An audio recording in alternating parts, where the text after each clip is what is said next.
You're listening to Sox in the Basement, a production of the Broadcast Basement Limited, where every show is 30 minutes of good and comes from a basement bar on the south side of Chicago. Pull up a stool, pour a cold one, and join us right now for Sox in the Basement. Heard everywhere podcasts can be found, and always at soxinthebasement.com. Sox in the Basement, as always, brought to you by Family Waterproofing Solutions. Veteran-owned, female-owned, family-owned. Portion of the proceeds go to veteran organizations and first responder organizations. Good people doing good things. The entire South Side, heck, all of Northern Illinois and Northwest Indiana, basically. Great Sox in the Basement deals. See everything that they do and how they can help you. FAMWS.com. My name's Chris. My buddy Dave's at the end of my 9-foot homemade oak bar here on the south side of Chicago. We got a lot to talk about. We also have Dave Marin. He goes by Sox Nerd on Twitter. He brings you the nuggets, the trivia. When you look up at the scoreboard during a White Sox game, we can't do that right now, so he's bringing it to this show. But most importantly, the White Sox are 1-4, kicking off a 60-game schedule. And they put that record up against the Twins and the Indians. So those games mattered even more. So before we get into this show, I've got to get things off on a good foot. And I have a special guest on the line to help me. One of the 3 core members of the 108 My Sox Summer. How are you, sir? Hey, I'm doing good, Chris. What's going on? I'm excited to have you on. I came up with this idea after the opening weekend of White Sox baseball and the firestorm that was White Sox Twitter. And I thought to myself, there's a segment that popped into my head. I'm like, I want to start doing this each and every week on Sox in the Basement for just a couple of minutes. And I thought, who better to help me launch any kind of segment that was based off of something I saw on Twitter than the Kings of White Sox Twitter, and that's why I reached out to you. You made a good call, obviously. I mean, we are definitely the Kings of White Sox Twitter. The drunk Kings, the drunk Uncle Kings. Well, you might want to be drunk for this. Okay, so here we go. Our brand new segment, Let's Have an Irrational White Sox Argument.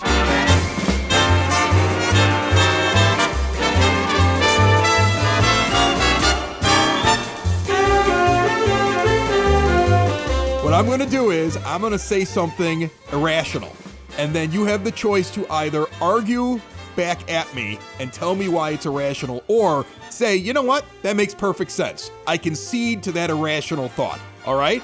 So Here we go. Here's your question. This is my irrational statement for you. Ricky Renteria won his only game of this past weekend in spite of himself, as he is terrible at filling out White Sox lineups. Go ahead. Well, I mean, you have to make this argument, or to argue this thing, you would have to believe that Ricky Renteria actually makes the lineup. I'm not convinced that he does.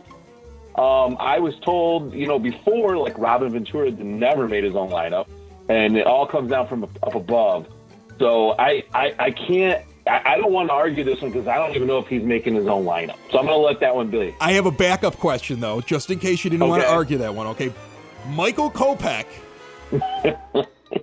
is such a mess personally right now, I don't know how he's going to make it back and contribute to the White Sox ever. Now, come on, that's irrational. That's some irrational stuff. You should be able to argue with me over that. That is an irrational statement, I feel like. Because, I mean... God, I want to argue it, but I also am like, the first thing that pops in my head is the Ben Zobrist thing last year. And Ben Zobrist, wasn't it last year that Ben Zobrist got definitely on by his wife? Yes, and we don't even know if that's what happened with Michael Kopech. It's just weird his wife said, I'm pregnant, and then he filed for divorce. That's just weird. Right. It's so fucking hard because, like I said, Zobrist is a man of God, and he couldn't get things to work right. I don't know if Kopech is a man of God, but he, I know he's found himself doing drugs and probably peyote and stuff out in the hills. And I don't know, man. I'm not. I feel like I've come up with 2 irrational things you haven't been able to argue with me on. I've got one more. I've got one more for you. If the White Sox would not have played service time games with Nick Madrigal, they would have taken 2 out of 3 from the Twins over the weekend. 100% bullshit. No way. No. You don't believe so? That one. You want? Okay, there you go. There, we found an irrational argument. So you don't think they would have won Game 1 if not for the hack job that was Leury Garcia at second base? Well, here's the deal. Okay, so if you say that with Larry, right? And I didn't get to see the first game, but I've heard a lot about it, and everybody wanted to kill him. He came back the next day and hit 2 home runs. Now I know, right, that like they could have won without those 2 home runs, but like he still adds something. Yeah, no, I think Nick Madrigal could have come up. He could have shit his pants. He could have pissed himself and not done anything. And it could have been the exact same thing. So, who knows? That's good. That's a good irrational White Sox argument. My Sox Summer 108. Follow them at From the 108 on Twitter. Yep. They are the drunk uncles and kings of White Sox Twitter. Thank you, my friend. Thank you, Chris.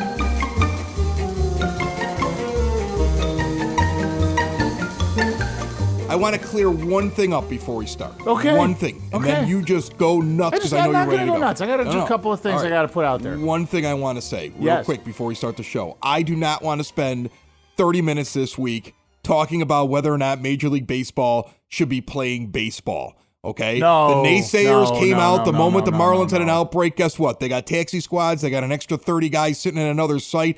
This is what the plan is. If you thought they were going to be able to keep everybody from getting coronavirus, you're nuts. If you thought the players thought they could keep everybody from getting coronavirus, they are naive. This was bound to happen. I can't believe how people are like, just shut it down, shut it all down. This is crazy. Look, this is something that the world is dealing with. These players are adults. They had every opportunity to opt out.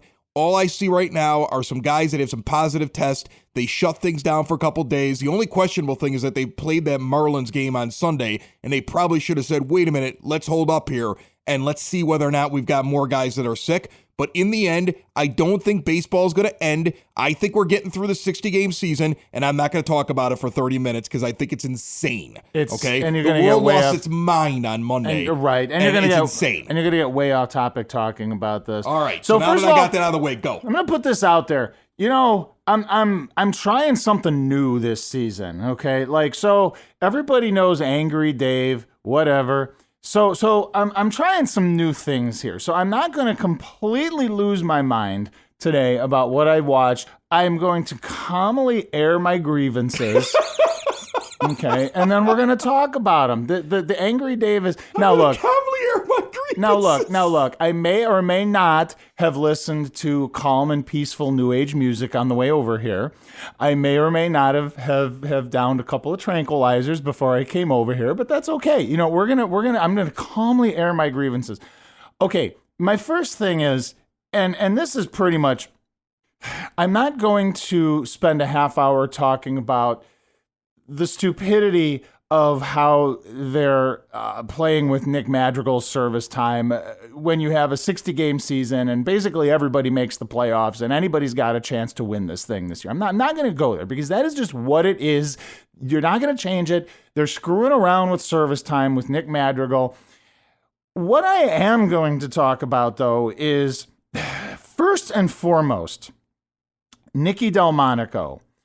Nicky, our hearts are with you. Bless you for everything that you've been through and you've recovered from. Nicky is not a Major League Baseball player. Thank you. There is no reason why you should have Nicky Delfreakinmonico, much less batting second, but I mean at all out there playing. He should not be playing your everyday right field. Now, everybody knows what should happen here is you should have Madrigal at second, Garcia and Engel platooning in right. That's not happening. We've already talked about that. So let me ask the question, why not just have Mendick at second base, who is going to be a better option defensively, who is not going to cost you games with his glove, and then you platoon Engel and Garcia out in right field anyway. Why the insistence on Delfreakinmonico? Well, please. I think that, first of all, you and I have that same opinion of Danny Mendick. There are people that will yell and scream, oh, you saw him drop balls in the inter-squad games, and there's no guarantee he's going to be better defensively at second base than Leury Garcia. But the thing to me is, Garcia is more effective as an outfielder. Yes. But what I don't get is the Delmonico everyday thing. And I don't even know how he makes your 26-man roster if you didn't have expanded 30-man rosters to begin the season. Are you telling me that Nicky Delmonico was really the 26th man? Or he's even better than the 26th man because he's starting over Engel. I know. Right? I know. Now the argument could be made that because Mazzara is injured or sick, I think that the belief is that he has COVID. Injured, sick, whatever. Whatever he is, that when Mazzara returns, it's Mazzara all the time in right field and Engel there as a defensive replacement. And what's funny is that would mean that Delmonico might be out. He might not even be on the team in a couple of weeks when they reduce back down to 26 guys.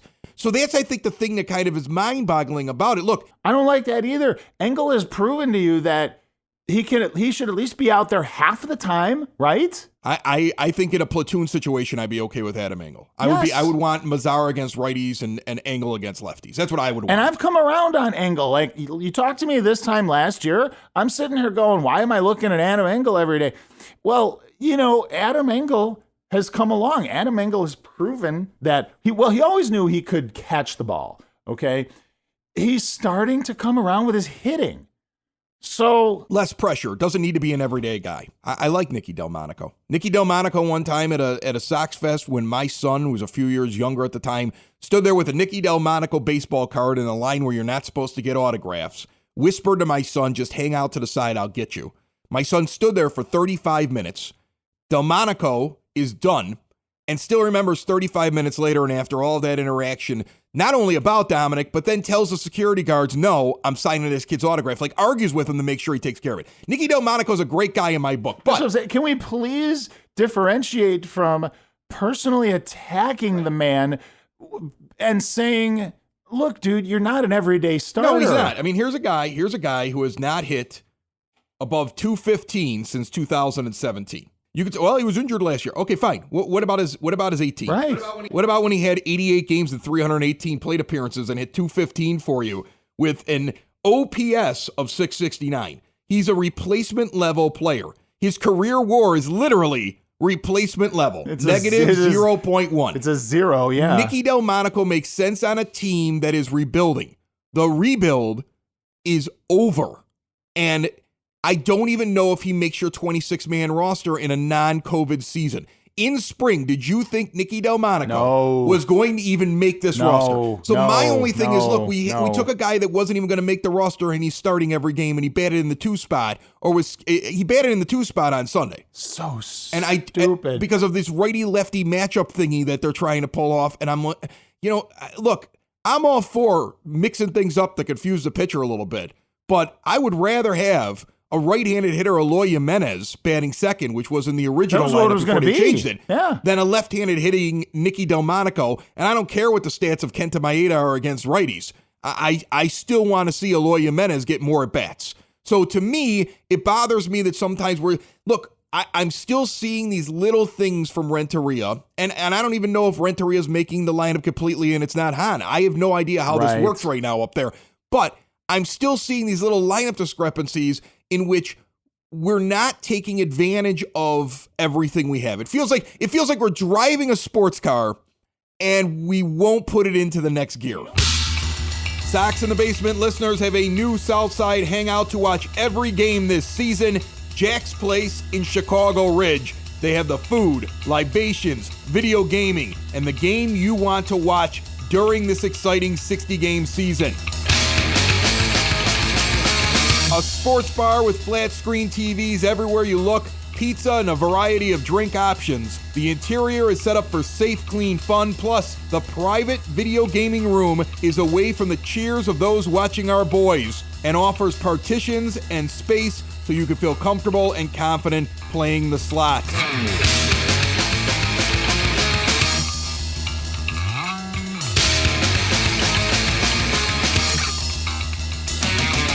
Sox in the Basement live at Jack's Place. Sox versus Cubs, Saturday, August 22nd. Make your plans now to be there. 7000 West Southwest Highway in Chicago Ridge. Jack's Place in Chicago Ridge. It's your place this season. In my view, I don't start Ray Lopez in Game 3. This is a guy that you called out publicly in the press, who you chastised repeatedly out on the pitching mound in front of God and everybody because he can't get his head out of his own posterior. This is a guy who seriously regressed last year. I don't agree with starting him in game 3 in a rubber match against your main division rival.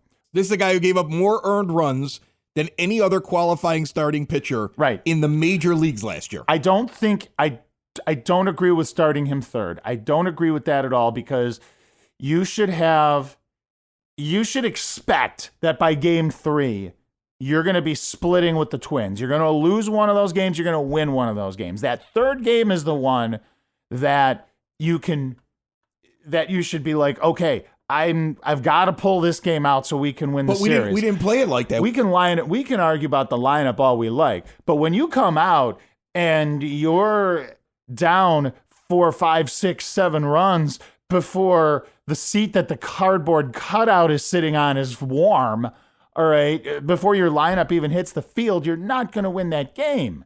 Okay, so I've got a problem with that. He's on the injured list now. Okay, so giving Ray Lopez the benefit of the doubt, he may have, come out there and hurt himself. Well, here's my thing with Ray Lopez. I'm going to go back to what you said. His manager was disgusted with him at the end of the year last year. That's something that we talked about, broke down, explained to everybody why you could see that he was disgusted with him. Ricky Renteria was disgusted. Oh, he called him out in the press. With Reynaldo Lopez last year. He called him out in the press. You don't need to read between any lines. He said it flat out. I don't know what he showed that made you think not only is he in your starting 5 this year for sure, but he's your third best guy. And I get the whole we want to split up the righties and the lefties. Well, in the original 5-man rotation, you had 3 righties and 2 lefties, and the lefties were split up. And in the current rotation now with him out, you have righty, lefty, lefty, righty, lefty. To me, there's always this argument. Well, with the lineup, we got to have a righty here and a lefty here. I hate that argument. And with the rotation, we got to have this guy here and this guy here. Not every team does that, and there are successful teams that don't worry about it.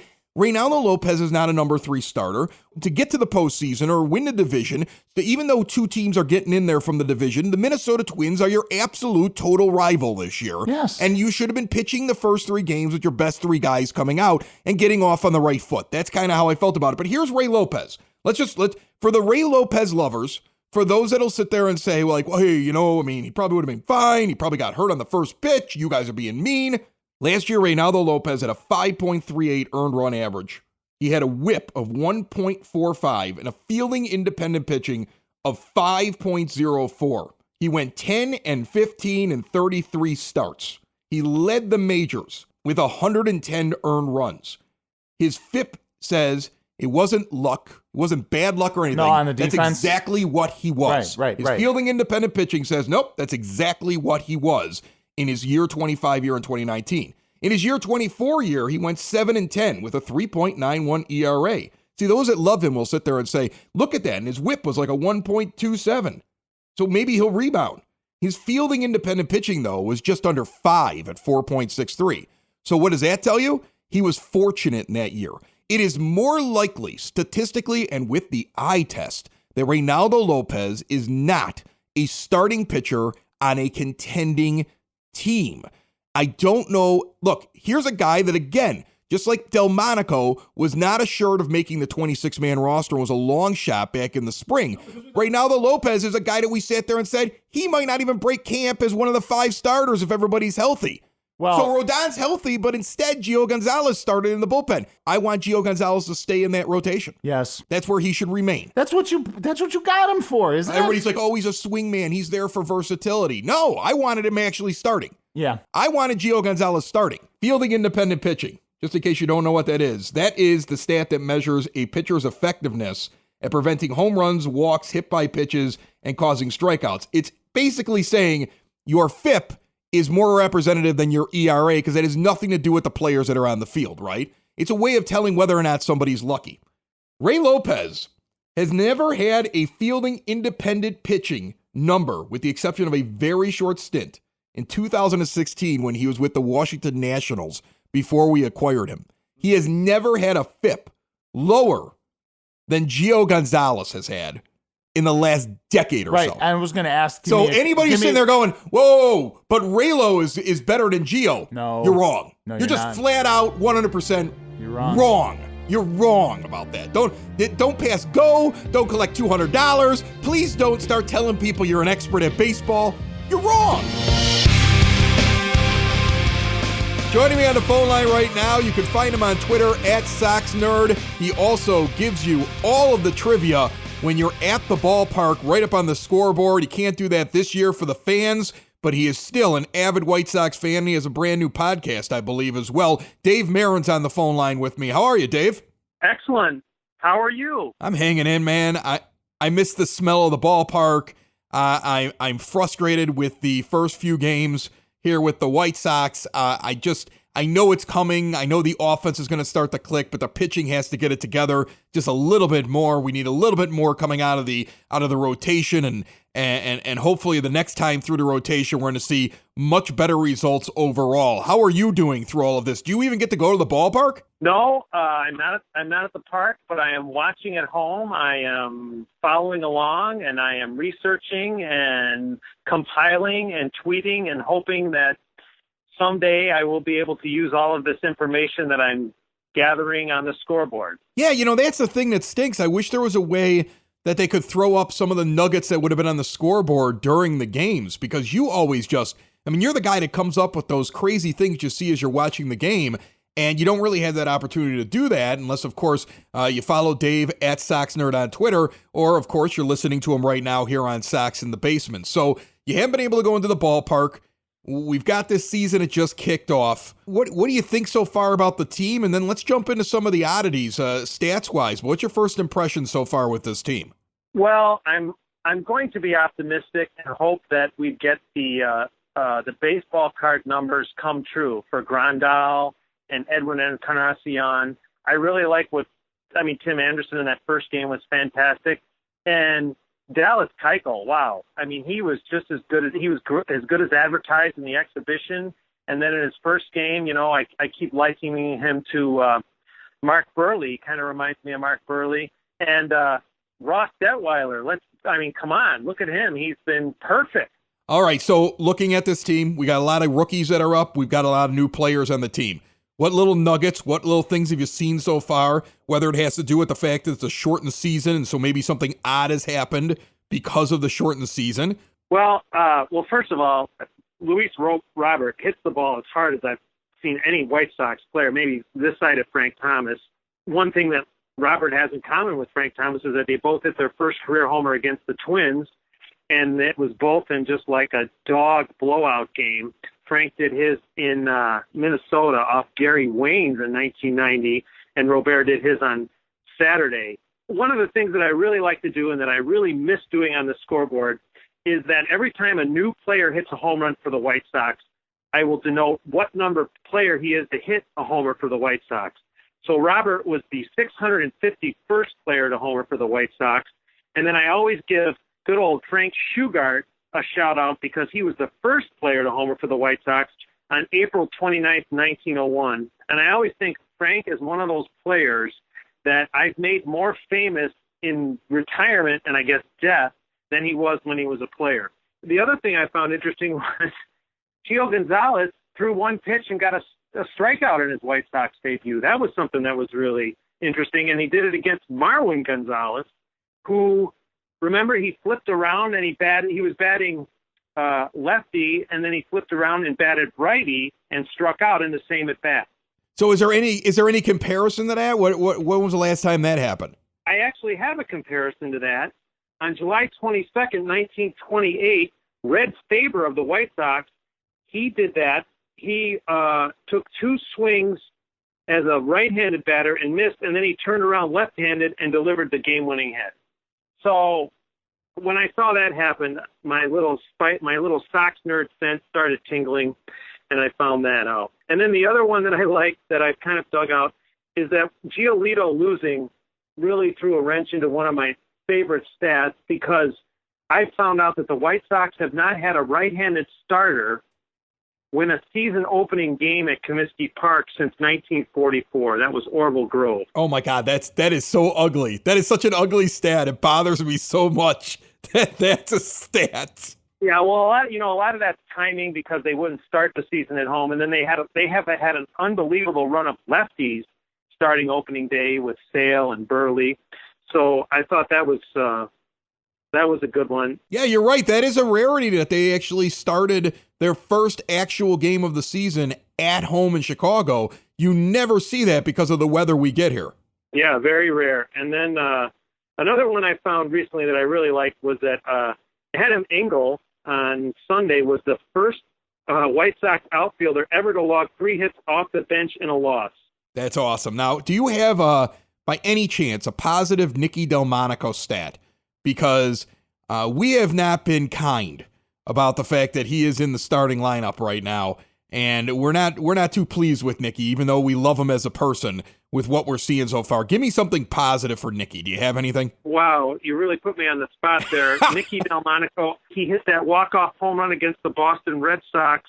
That was his last homer, was that walk-off against the Boston Red Sox at Guaranteed Rate Field. You know what I'm really hoping? That Nicky gives me more material to work with. How's that sound? I think everybody wants Nicky to give them more material to work with. Dave, I appreciate you jumping on and throwing some stats our way. You have a podcast now, right? I guess you were inspired by all the shows that have you come on them to start your own. Tell me about this. I certainly was, and thanks for bringing that up. Hashtag Sox Nerdcast on Twitter. About every night, I just go on and I talk for 2 minutes about whatever's on my mind. Yesterday it was double headers. It's been about Bill Melton or whatever. It's just 2 minutes. It's me and my cell phone. It's nowhere nearly as advanced or as yours, but it's just something that I've done to kind of fill the void of what I've been missing, and I enjoy it. So it's 2 minutes. It's every night. Hashtag Sox Nerdcast. Thanks for bringing that up. I appreciate it. Oh, no problem, Dave. So you got Sox Nerdcast. You can follow Dave at Sox Nerd on Twitter. My friend, you're welcome anytime. Thanks for joining us. Thank you, Chris. Take care. Eloy, Mr. Jimenez, if you are listening, we love you very much, okay? I am so happy that you are on my team, Eloy Jimenez.